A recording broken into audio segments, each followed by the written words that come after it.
Keeps on slipping, slipping, slipping into your future. What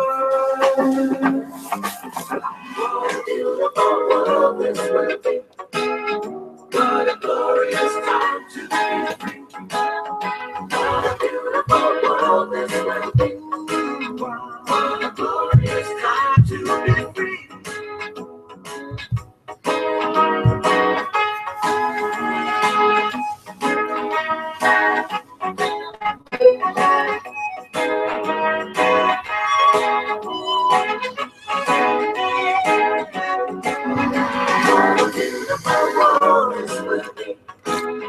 What a glorious time to be free.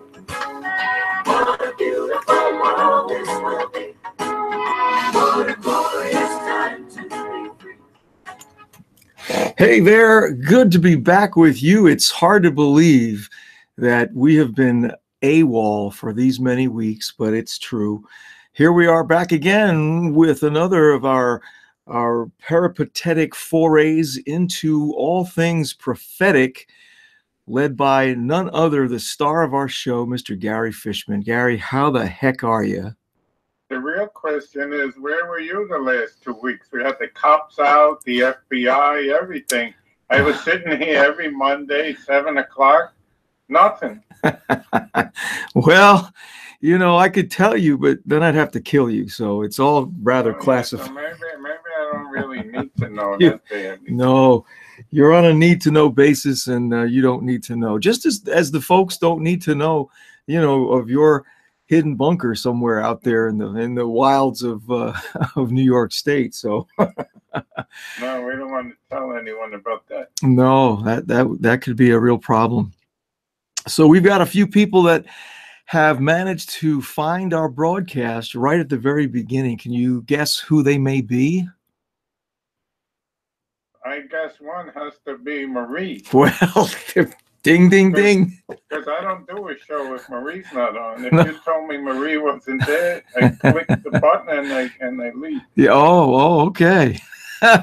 Well, Marie is definitely with us. We've got Jennifer, we've got Jackie, and Scott is actually perusing the program prior to his appearance at the 8 o'clock hour. How about that?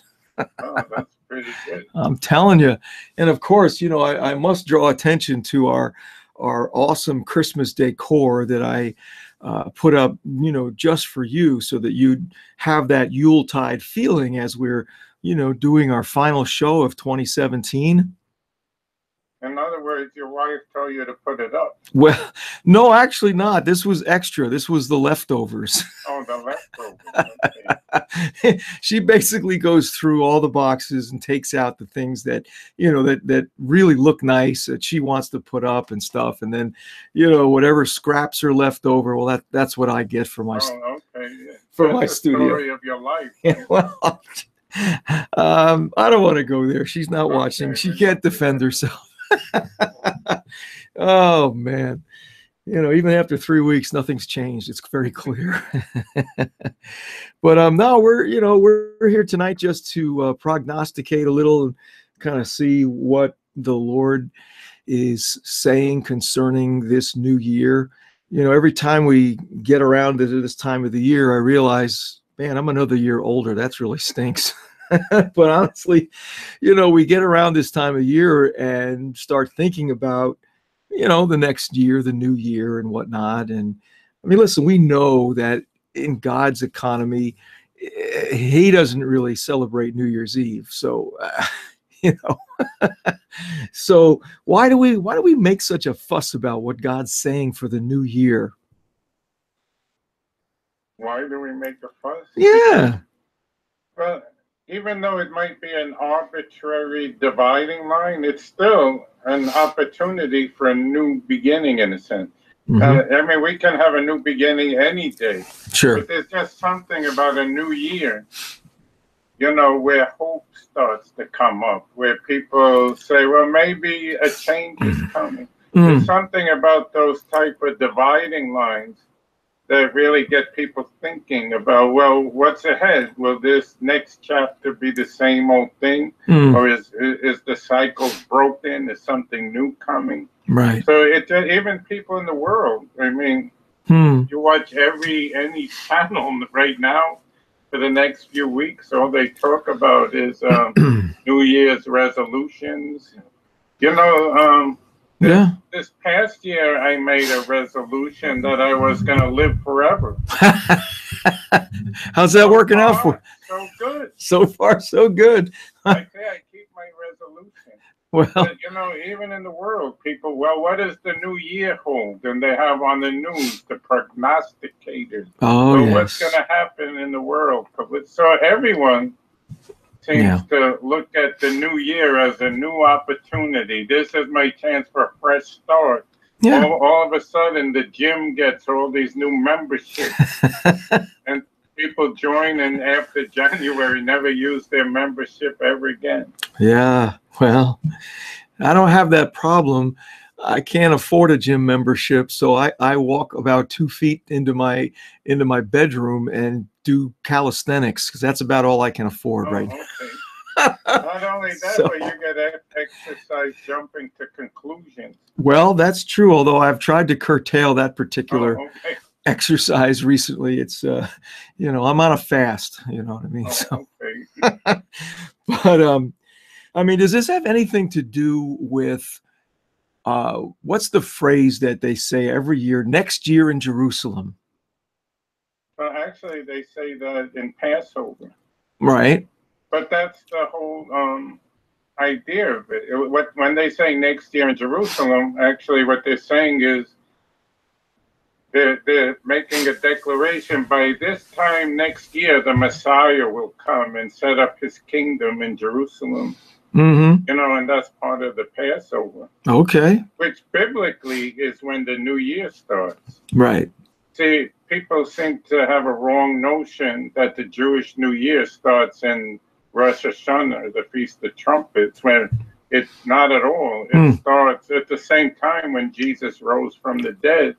And that's the same time when people are waiting for the Messiah to come.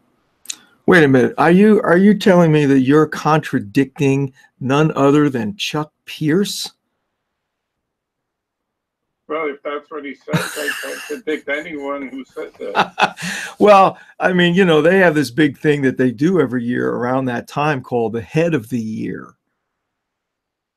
Well, biblically, if you look in the Bible, you know, I don't know what people teach, whatever you're saying. Yeah. But biblically, it says that Nisan, which is in the spring, is the head of the year. And the reason is, I believe, is because that's when Jesus died, rose from the dead. It's all about new beginnings. Okay. And that's what makes sense. Well, it does. Actually, prophetically, the end of the year is about the end of days, so that doesn't make sense. What that has to do with the topic we're talking about, I have no idea, but I'll easily fall into anything you want to talk about. Well, you know, my question, of course, would be then, how did they get that? How much did they have to pay to have their cars advertised like that? Right? I mean, you're talking about Nissan, and I'm like, wait a minute. Yeah, look at that. They're getting free advertising on the show. Every year they have. How does that work? I know, that's pretty good, right? You know how many people are going to buy cars after I just talked about Nissan? I think they're going to sell them by the hundred. I think we deserve a little piece of that commission right there, don't you? I mean, come on. But actually, Rosh Hashanah is the secular New Year. Oh. It's not the biblical New Year. Oh. It's developed later and by the secular Jews. You know, it's considered in that sense. But what I believe is it was personal. The New Year was intentionally hijacked away from Passover to pull attention from the fact that Jesus rose from the dead and you have a new beginning. Old things are passed away. All things are made new. That's good. So I believe that by emphasizing that as the new year, that it's getting into religion instead of what the Bible clearly teaches. Yeah. But people who teach that, I don't think they realize that. Well, yeah. Anyway, so I think we've wasted enough time on the preliminaries, don't you? I'm just following you. Throw it out there, and I hit it. Oh, so if it sticks to the wall, you're gonna. Well, honestly, I felt like I needed to kind of stretch a little bit here in the beginning since we haven't been on at this hour for the past couple of weeks. I felt like, well, we can just do a little harmless banter, as they say, and see who notices that, oh, wow, Strategic Insights is back on again. Hey, anything else you want to know? The founders of Bebop, Charlie Parker and Dizzy Gillespie. Yeah. Whatever you want to talk about, the swing era. Anything. Right, because then we get accused of false advertising because I don't think God is talking about Bebop for the new year. Well, I know you'd love that, but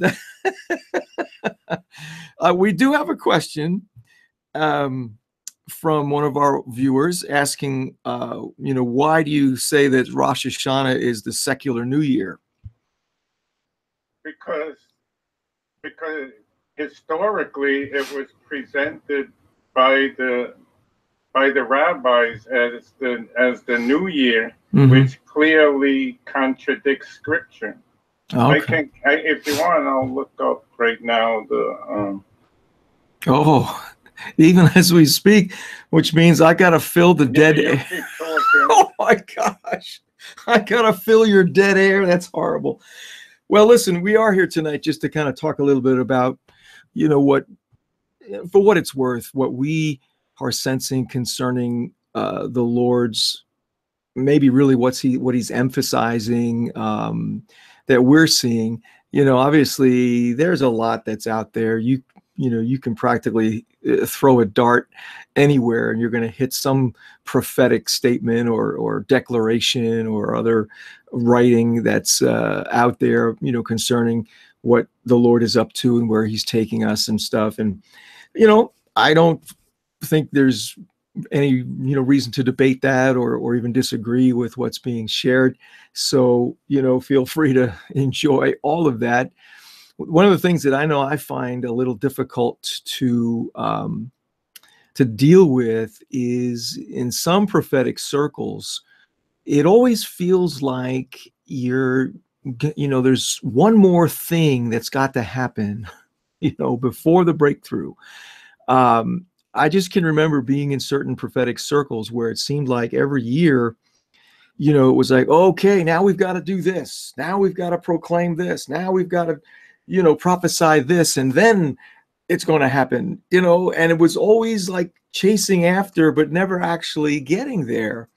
And so for me, that was something that really was kind of a wake-up call, concerning the prophetic, at least the way it's being practiced and presented in this era, this time frame of the church. And so, I talked to the Lord about it. I said, why is this bothering me now? Because I'd been in, the prophetic movement. I've been in the prophetic movement since the late 80s, even though there wasn't much of one back then. But, the Lord launched me into the prophetic at that time. So I've been in the mix for quite a while. And, there just came a point in time where I would sit back and go, wow, it just feels like we're constantly prophesying about something and it's never happening, or we're never getting there. And so I talked to the Lord about it, and what he showed me, and again, this is just me, this is just for me. And if it resonates with you, great. If it doesn't, don't worry about it. But what I felt he was showing me was that, in those arenas where a lot of this prophecy goes on year by year, always looking to conquer a new thing or, declare something else, that there's, it's such a prophetic emphasis that you don't see the marrying of the prophetic with the apostolic. And what do I mean by that? Well, the apostolic is all about getting a word of the Lord so that you can actually engage in a mission. You can engage in something on the ground where you're now doing something.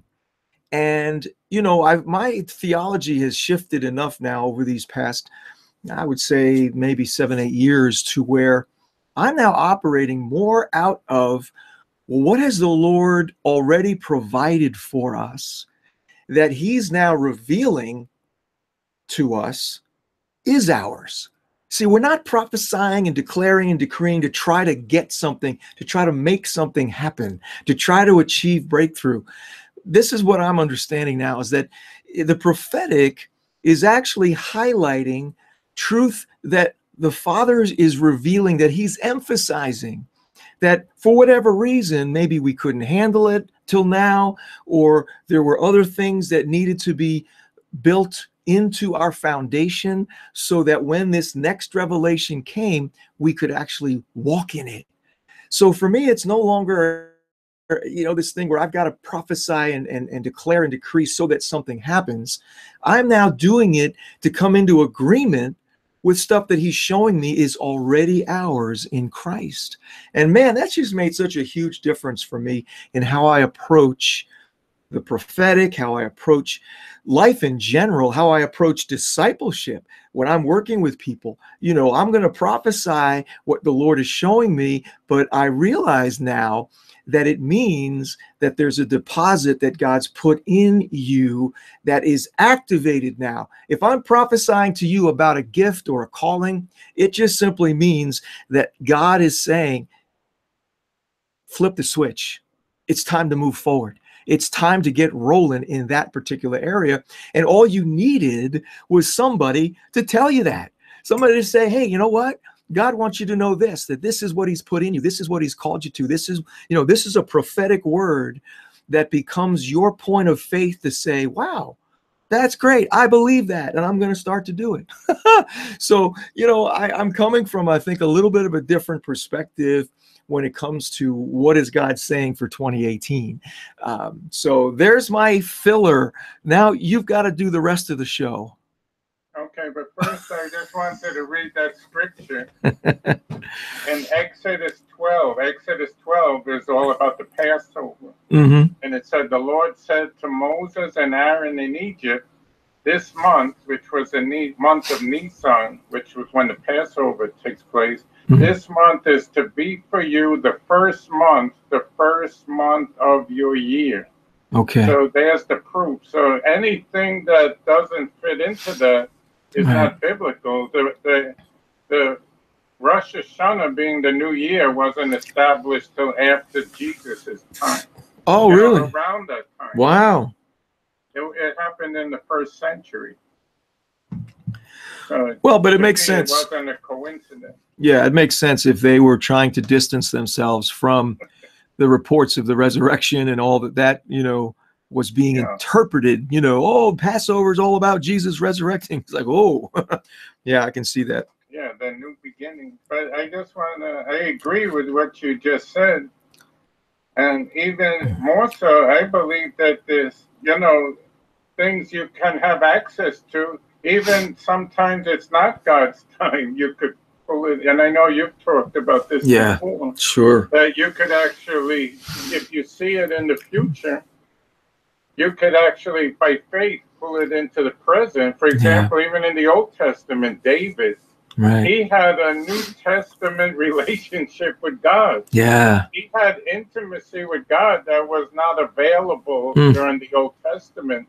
He somehow saw it prophetically and said, well, maybe I don't need to wait. And he stepped into it. So I believe that God has already provided all of these things. Yeah. For example, healing. Somebody could prophesy to me, well, in 5 years, you're going to have a powerful healing ministry. Right. Well, that's already in me. And if I could see it by faith, I could start activating it. So I went, it was 2 years ago, I was invited to minister at a conference that was near to where the Brownsville revival happened. Okay. And all these people are just praying, send back the revival. They were so miserable. Yeah. Well, what happened to the revival? And we need the revival to come back. I said, that's ridiculous. You already have the deposit in you. You just need to walk in it. Yeah. And see, to me, that was the prophetic word I gave. It wasn't, well, in 5 years, all of a sudden, the revival in Brownsville is going to resume. The prophetic word is walk already in what you already have. And if you can see it right now, it's available to you. And I think, is that pretty much what you're saying? Yeah, absolutely. You know, if the Lord shows you something that is not yet manifested or happening, yet it's in, you know, in agreement with the word of God, absolutely. Lord, I thank you for that. I received that. I believe it. It's mine. I'm going after it. There you go. Even say, for example, looking in church history, healing. We go back to healing.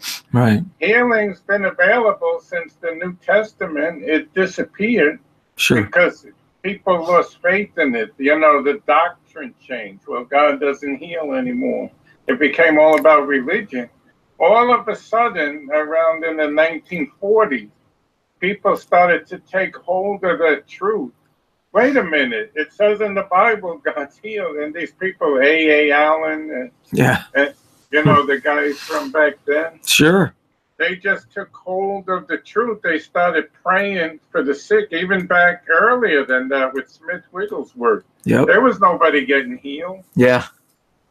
But they began to see it, they began to prophesy it, and they stepped into it. It's been available all along. There's no reason it couldn't have been there. But God, since the New Testament times when religion took over, God has been working to restore, even speaking in tongues back in the late 1800s. Nobody, it was extremely rare. All of a sudden, it was restored because people got a vision. They began to prophesy, and people started stepping out. So, like you said, it was already available. Yeah. And I think, you know, that what we're saying here really is that the Lord is emphasizing more and more who we are as sons and daughters. Now, I know there's no question in my mind that that's a huge emphasis that we've been seeing, and I know is increasing. And so I believe that in the year to come, that's going to accelerate, that more and more of God's kids are going to come into revelation of who they are in Christ. What did Jesus actually accomplish? The dismantling of religion and the religious spirit in the lives of God's kids is going to accelerate, because it has to, because religion keeps people in that low level, you know, life like a spiritual toddler, you know. And so we've been seeing this happening now over the past few years with the folks that we've been privileged to work with, you know, in discipling and mentoring. But what I'm seeing, because what the Lord is doing for me is he is giving me even more strategies to help people get free so that they can see and embrace their true identity, which out of that flows their true purpose. So I'm excited because of what the Lord's showing me in terms of how we can better equip, how we can better help people make that transition, the transformation process, right, of coming out of an old mindset, the old religious, the old fleshly mindset, right, that we carry, even though we've been, you know, set free from it through crucifixion with Christ. It's still there in so many of our minds. And so I'm excited to say that I see this acceleration process in the ability that we have to help people really, really get it. This is who I am. This is what I was born for. This is what I'm called to do. And just to begin to enjoy that kind of abundant life. You know what I mean? It's just like, woo, come on. And what I see when it comes to the prophetic, especially, you know, when it comes to giving words for the new year, you give words and people have no faith for it. They have no grit for it. So I could prophesy over the church. There's unity coming to the church in 2018. If there's no desire, there's no passion for unity, it's going to be like that same thing. It's going to be just another year. Yeah. it's got, and that's true for individual prophecy or corporate prophecy. Yep. There's got to be a hunger, there's got to be an openness, and then there's got to be a faith and expectation. Because otherwise it just doesn't, God doesn't work that way. He works with us as co-workers. And that really bothers me about how people see the prophetic. Even, there's great financial breakthrough coming in January to the church. I heard a word like that today. Really? In January, well, if people don't have their finances in order, if they're going to spend Christmas getting into debt, January is going to come and there is going to be no financial breakthrough because people are not believing it. They're not positioned. They haven't already been working to be faithful with whatever they already have. Right. And that's what bothers me about all this. Like God is just supernaturally going to do this without our working together with Him. Yeah. We have to prepare a place to receive it, whether it's spiritually, whether it's financially. Mm-hmm. You know, if I've just wasted all my money, I live beyond my means, and I could proclaim all day and somebody saying that this year is the year where God turns over the wealth of the wicked to the righteous. Mm-hmm. I'm not going to get any of it. Why would God even trust me with it if I'm just going to waste it all? Right. So I think people don't take the prophetic word and meet it with faith and begin to prepare themselves. Yeah, right. Well, I agree. I think that, one of the roles of the prophetic is to basically plow the ground. What does that mean? Well, okay, the Lord's saying that He wants to do this, and this is something that's on His heart. He wants to emphasize that. So, yeah, you got to declare it, but there's also got to be the willingness to dig into it and really understand, well, okay, what does it mean? What is my part? How does this work? Because in this new covenant, as you're saying, we enter into a partnership with Him. There's very little sovereign, in the sense where God just says, well, I'm just going to come and do this. I'm not saying he doesn't and won't, but it's really the exception. It's very much the exception. Under the new covenant, He has given us so much in the way of authority and responsibility that when He releases His word prophetically or through, teaching from the Word of God itself, we've got to grab hold of that. And we've got to come to grips with, well, what does that mean, God? What am I supposed to do? How do I walk that out with You? So I think that, again, that's part of what we're seeing. The Lord is really helping us to get that. And I feel like that there's going to be an acceleration of that going forward into this new year. There has to be, because what we're describing here really is a growth into maturity, what it looks like to be a mature son or daughter, and that's hard for a lot of folks to picture. But what we're doing actually by talking about these things and describing it, and we're prophesying to the church, here's what it looks like to be a mature son or daughter. You get to do this. You get to carry the Father's heart and partner with Him to see it happen in the earth, in the world around you. So in our description of those things, in our sharing and talking about them, we're actually prophesying. We're saying, look, it's exciting. Let's get on board here, because there's so many cool things that the Lord wants to do in and through us. And why not? Let's have some fun with that.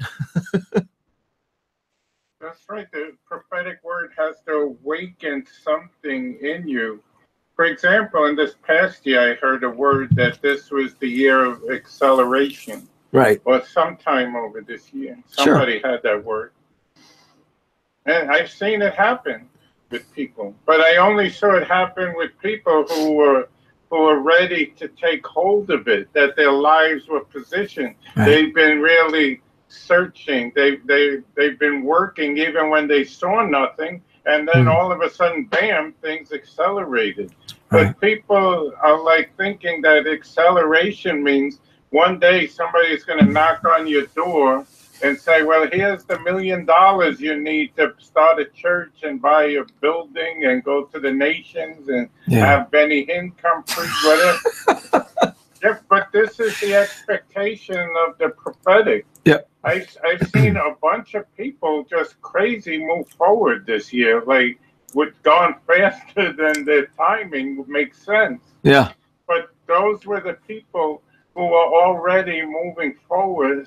Somebody once told me something that's really true. God hits moving targets.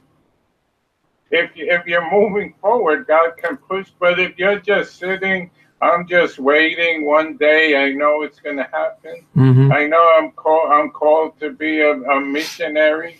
Well, if you don't learn the word, if you don't learn how to minister, you don't learn the culture of where you're called to go, you don't hang around missionaries, you'll never be a missionary. Yeah, exactly. And to me, I just see so much of that. It's so frustrating to me that I've seen people over the years receive such powerful prophetic words, and then 20 years later, they're still stuck in the same place, right? Because they never move forward. They never prepared themselves. Yeah. I knew from the day that I got saved that I wanted to be a pastor. So what I do, I started hanging around the pastor. Anywhere he went, I'll go. I'll carry a bag. Take me. Yeah. You know, I served. I was ready so that when God showed up, you know, when the opportunity came, I already had studied the word. I already was ministering to people. Yeah. And so I was ready to step into that. And that's if people are not doing that, the prophetic does not have a lot of value. Yeah.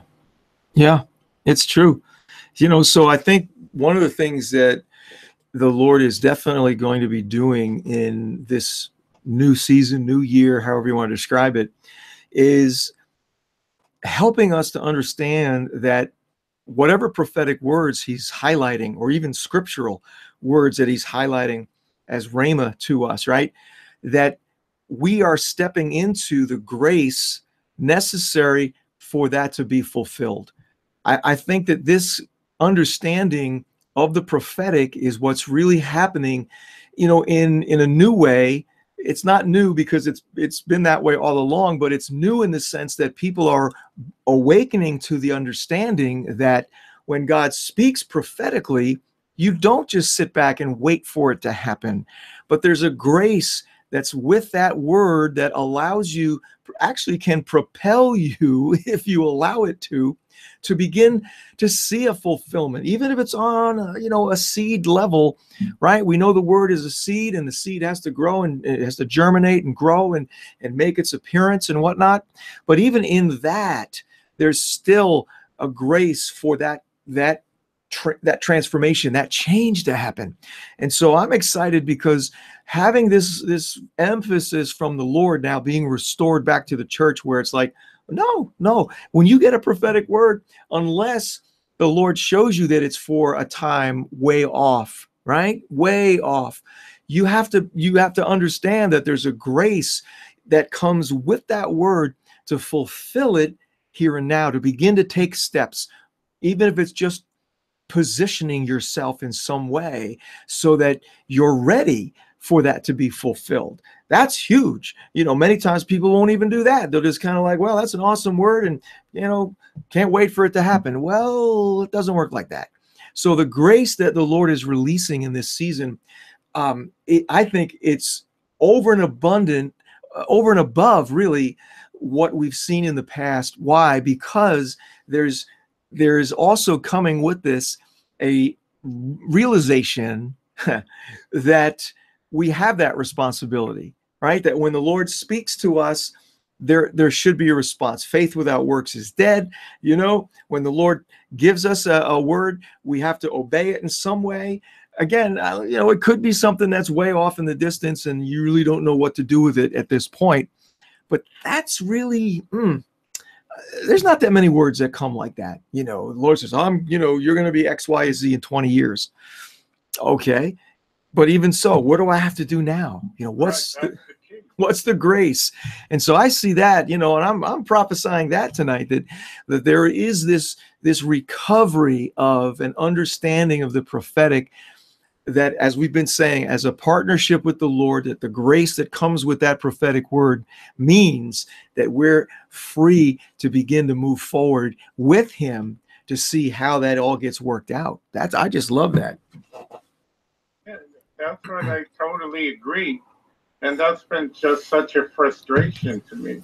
The other issue I have is all the people giving words for the whole church, the universal church. Mm-hmm. Jesus, in the New Testament, in Revelation, each region, each church, he gave a different word to, because people are all in a different place.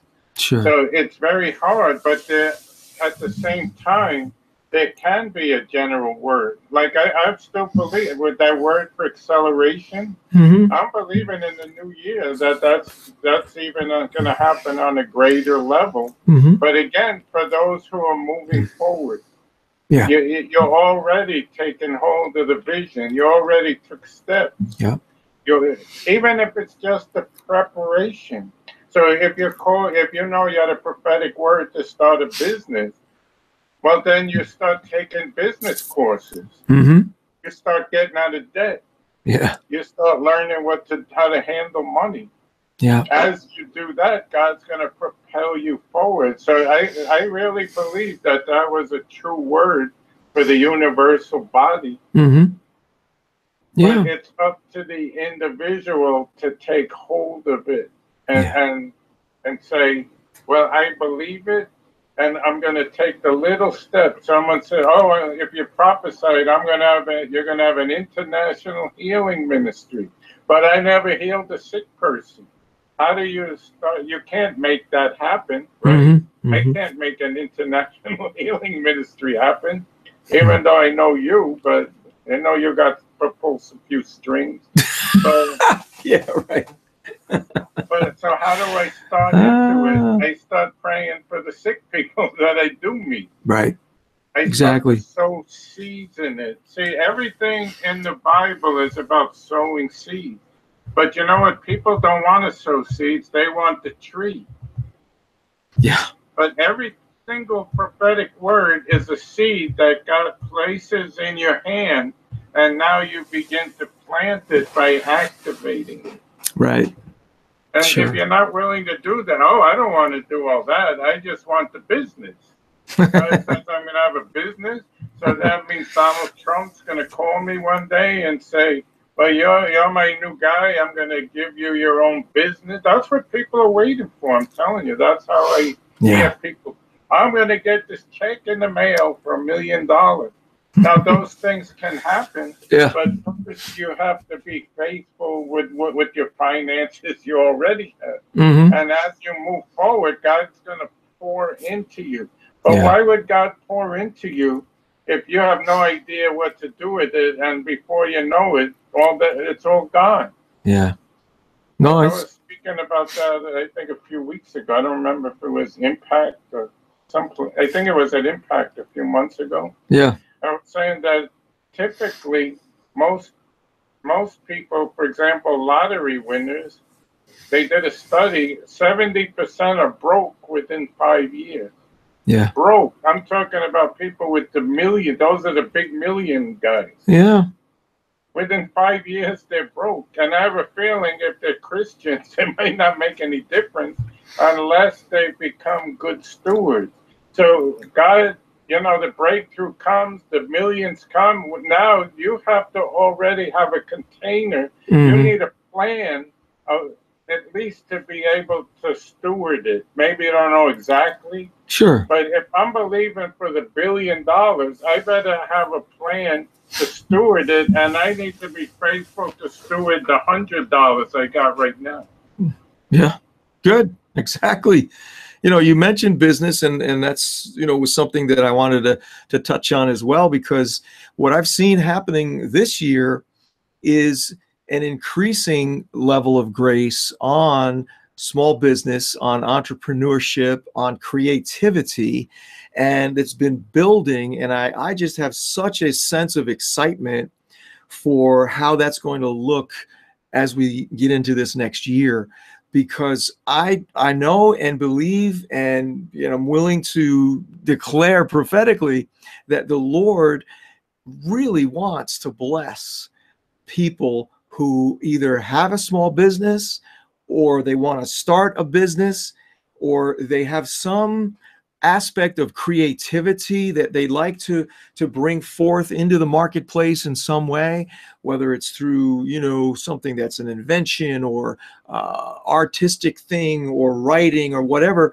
We've just been seeing in our little circle how the Lord has really been pouring out his grace and favor over those that have taken some steps towards launching a new business, or wanting to see an existing business begin to expand in a great way. And the Lord, in this whole process, he's doing so much to teach us stewardship, and giving us the opportunity to be entrusted with even more resources that can be then, invested in kingdom purposes. I'm seeing right now tremendous opportunities that are coming together, where finally, we're going to start to see the wealth of the wicked, which has been stored up for us, that we're going to start to see that actually getting released and funneled into kingdom endeavors. And whoo, man, that's exciting. And what's even stranger, which there are things I know that are coming down the pike that I can't even talk about because of the sensitive nature of them. But some of these arenas where God is giving favor and connection are absolutely bizarre. And quite frankly, in some of them, if the religious church ever gets a hold of it, it's going to create it's going to create a mess. Let's put it that way. Okay. But the point is that this is also something that the Lord is doing and is going to accelerate next year, where we're really going to see a tremendous grace to position ourselves finally. I mean, again, and I agree with you. Those of us that have done the work of learning what it means to steward kingdom resource, how to manage these things, and not, have them simply be for my own self pleasure. You know what I'm saying? That's not what it's all about. It's like, okay, Lord, you're releasing all of this for me to steward, for us to steward, so that we can actually begin to change people's lives for good. And it goes beyond, getting people saved and preaching the gospel. That's important, and we'll never stop doing that. But how about reforming aspects of society? How about, changing the lives of people who are basically helpless and hopeless because they have nowhere to turn, right? These are things that require finances, they require money, they require infrastructure and facilities and all that sort of thing. And I see the Lord just more and more accelerating our ability to get in the position that we need to, so that he can release that for his purposes and glory. And man, that is just, whoo, come on. I think the biggest issue with that is kingdom-mindedness. Yep. Because I heard Sean Bolt say something that I was really struck with. He was saying that Bill Gates, who, as far as I know, he's not a Christian. Right. Gave billions of dollars because he had a vision to eradicate disease. Yeah. Which destroys people. Mm-hmm. But and then Sean Bolt said, well, if God took that same billions of dollars and gave it to the pastors, what would happen to that money? We'd see bigger buildings. We'd see organizations grow. Well, now we can hire more staff. And those are all great things. I'm happy for churches to have great facilities.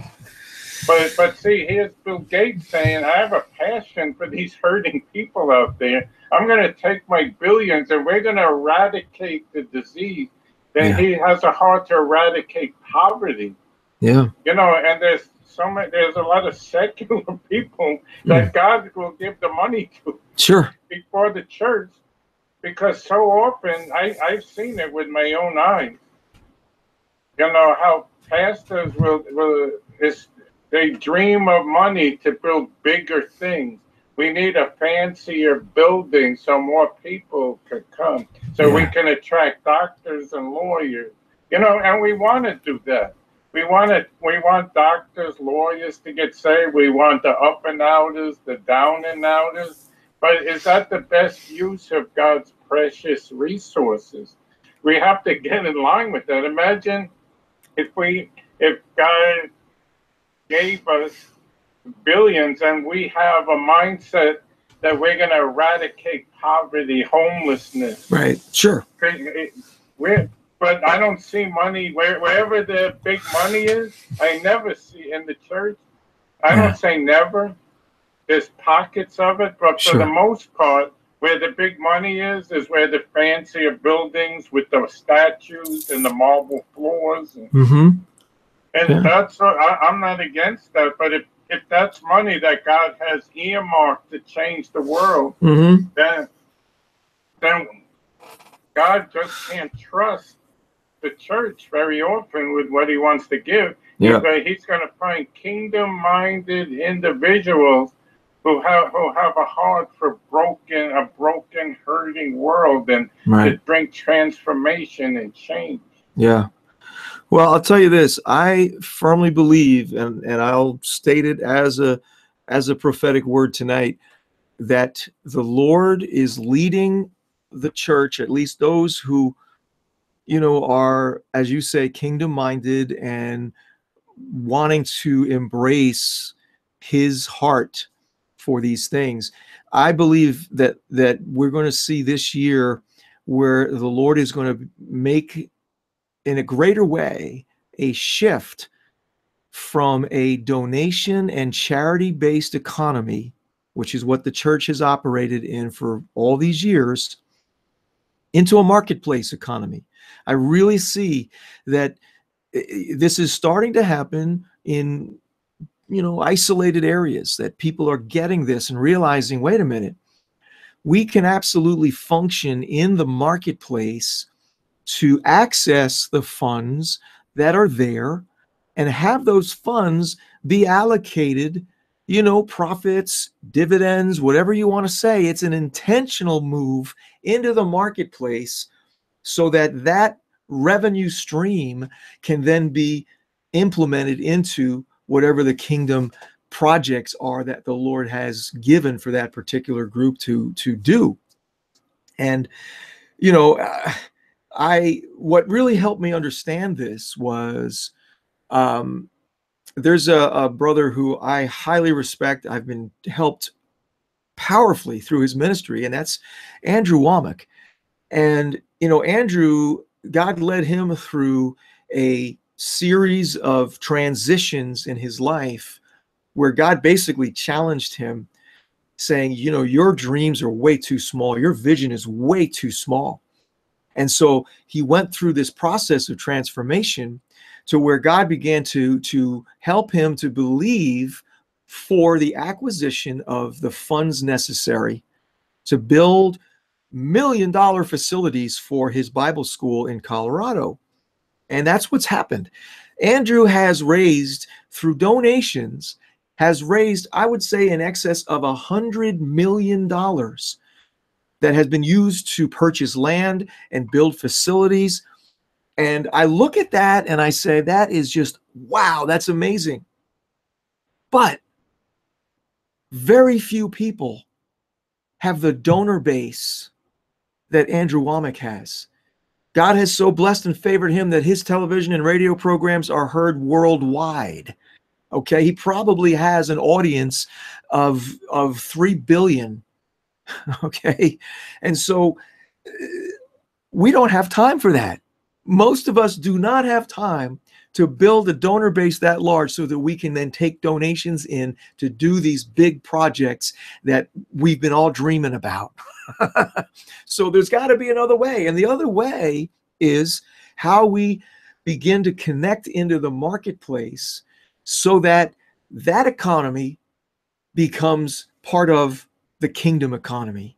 And I see that as something huge that's happening. I see people, I see people starting businesses strictly for the purpose of funneling the money into the kingdom. In other words, they're not in business to enrich themselves, to become millionaires and all the trappings of business ownership that others would aspire to. But these are people who are starting businesses because they know they can make a ton of money, and they can funnel that into the kingdom projects that will impact the world for the kingdom and for the glory of God. That's what I see coming. And it's more than just next year, of course. We're talking now a little longer term. I'm looking out maybe 5 or 10 years that the Lord has us on this track of shifting out of a charity-based economy into a marketplace economy. And when I say marketplace, I mean every aspect of the marketplace. We're talking retail, we're talking investments on the stock market and commodities, we're talking real estate, all of these different arenas, that are now functioning, and people are they're getting rich off of this stuff. And of course, God doesn't have anything against people getting rich, but he wants that money to be invested in the kingdom. So, man, can you tell I'm a little excited about this? I got another request. Can you give them my phone number, all these guys with the billions? Well, I'm waiting for God to give you like 10%. You'll give me 10. Thank you. I'm waiting for the number to show up in my phone in a text from heaven. But just qualify one thing, what you're saying. You are not in any way or any form talking about multi-level marketing. What a dead end. Yes, I want you. Every type of business, but not that. But not MLM. I want you on my team, and we'll all get to the top. I'm telling you. Yeah, no MLM allowed. Let me. Oh my God. I think church is ruined by that. Yeah. I mean, it's so destructive, and I've seen people changed by it. Yeah. Well, listen, and this is why so many people have gotten snookered by these Ponzi schemes. These so-called investment programs where you're making some ridiculous amounts every day that are just unsustainable and impossible. Yet, people look at that. Oh, look, I'm making all this money. Really? When are they going to let you actually take it out? Usually, these Ponzi schemes will last, you've got to keep your money in for at least a year before you can see any of it, right? And so the reason why those things have been so popular and people have lost thousands of dollars in these things is because there's not enough understanding about how the economy really works, how the kingdom is supposed to function in the economy, and how the Lord wants us to become wise as serpents and innocent as doves in these things, so that we actually can have the stewardship of the resources that he wants us to have. I'm just, come on. Also, before we end, I just want to make it clear, even though we've made it clear many times, most of the prophetic words that people send me, thinking I'm going to love them for some reason, is that this is the year when God judges America. Ooh. This is the year where God pours out his anger. Yeah. Please don't send me that. I'm totally believing that this is the year of salvation, that this is the year where God comes to seek and save that which is lost. Amen. That God comes to restore that which is broken. Yeah. Yep. I mean, no matter how much we talk about it, that's such a mindset that even people that hear us talk about it will keep sending these prophetic words of destruction. And what happens is people are making a lot of money off of this stuff, like the blood moons. What happened to that? Oh my gosh. Remember that whole big thing? This is destruction. The blood moons is a sign that this is the end. Destruction is here. Yeah. I mean, who says the blood moons weren't a sign of revival and a great move of God? Yeah. Right. If it's blood, why does blood have to be destruction? And when I hear the blood, what do you think about, Russ, when you hear about the blood? Right, of course. Everything that Jesus suffered and died and paid for so that we could have all of, what is there in heaven, right? All the spiritual blessings in the heavenly places Paul writes about.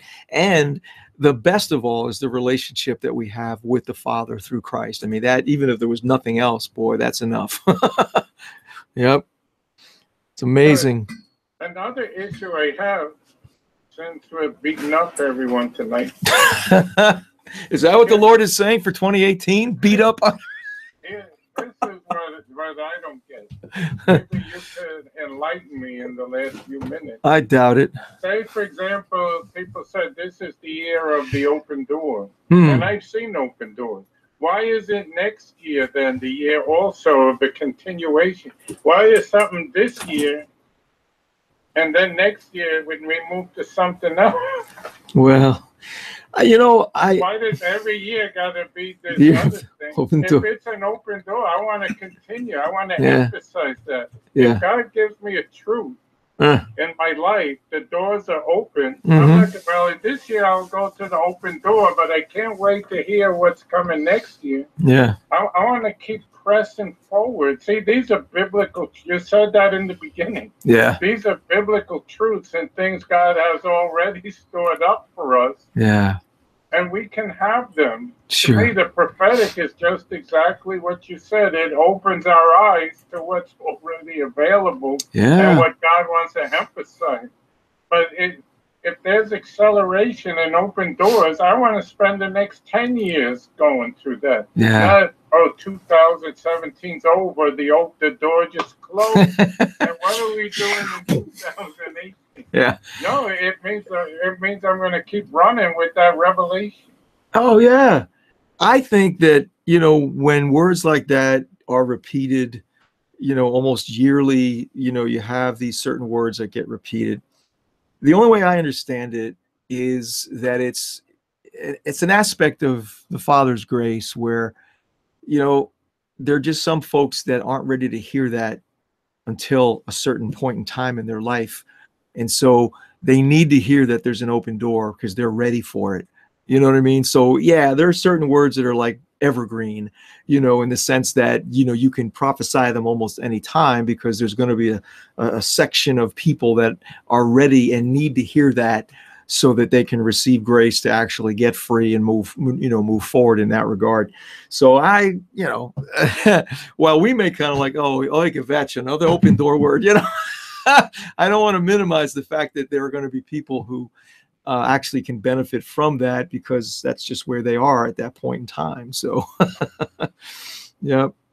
Well, to me, you give me one word and I'll run with it for 10 years as long as you keep going with it. Well, good. I don't believe a word ends because it's December 31st and now next year is a totally... To me, there might be a new thing that can help augment what just happened. Yeah. But it's almost like we're trying to emulate the psychics. Well, never do that, would you? Well, that's what they see. Who started this whole thing?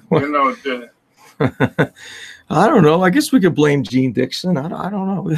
Oh, you remember her? Yeah. Well, listen, it's been fun. I hope, somebody got something out of it because otherwise we just wasted a whole 60 minutes of hot air. But no, it's been fun. It's good to be back. Unfortunately, we're going to take our Christmas and New Year's break for the next, 3 weeks, huh? Well, we'll be back the first Monday in January. No, that's New Year's Day. No. We'll be back January the 8th. That's right. You're going to be working off your hangover on January 1st. So. Yeah, so we have the next 3 weeks we'll be off, and then we'll be back with more of this. So you might want to never listen again. Or I know. Our show the January 8th show is What Did God Say in 2017? All right, folks. Thanks so much. It's great to hang out. We'll be back again, like Gary said, in January. But the Dreams show is next, Dream Interpretation Live. And until we are back with another Strategic Insights, we certainly do hope and pray you have an awesome and wonderful Christmas and New Year's, and just enjoy the blessings of Papa. So say Merry Christmas, Gary. And a Merry Christmas to you. There you go. All right. Bless you guys. Bye.